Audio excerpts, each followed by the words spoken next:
Cari amici, torniamo alla casa del Bruco, ossia ad Olgiate Molgova, in provincia di Lecco, presso la parrocchia di San Zeno. Prima della riforma del catasto teresiano, il comune di Olgiate era suddiviso in 7 comuni indipendenti, ossia in rigoroso ordine alfabetico Borlengo, Mondonico, Olcellera, Olgiate, Pianezzo, Porchera, Vallicelli.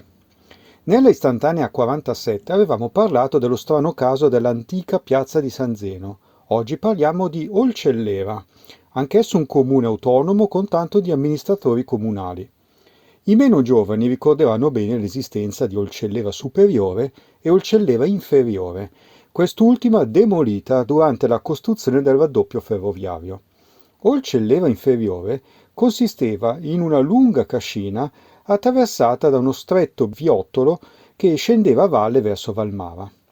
Sopravvive Olcellera Superiore, la cui cascina con corte rappresenta la parte più antica della frazione già esistente nel XIII secolo. La mappa mostra la stranezza di Olcellera. A destra è un estratto del comune di Porchera con Vallicelli e Olcellera.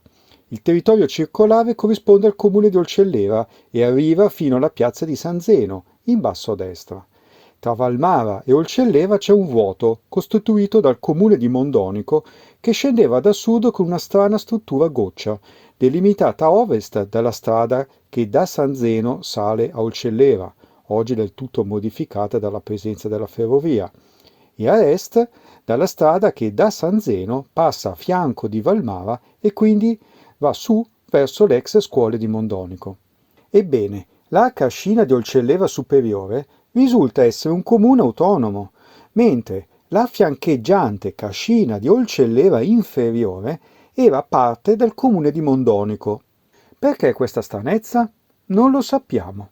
Ci ricorda la frazione Monticello, in cui Via della Salute divideva l'abitato in 2 parti di 2 pievi amministrative diverse. Forse Olcellera Inferiore ha voluto distaccarsi dalla scomoda vicina per essere unita a Mondonico, portando con sé i campi coltivati dai suoi abitanti.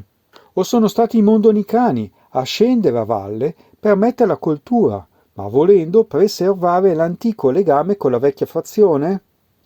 Non lo sapremo mai esattamente, ma mostra quanto siano misteriosi i confini comunali, a volte decisi con logiche ormai celate nella storia antica.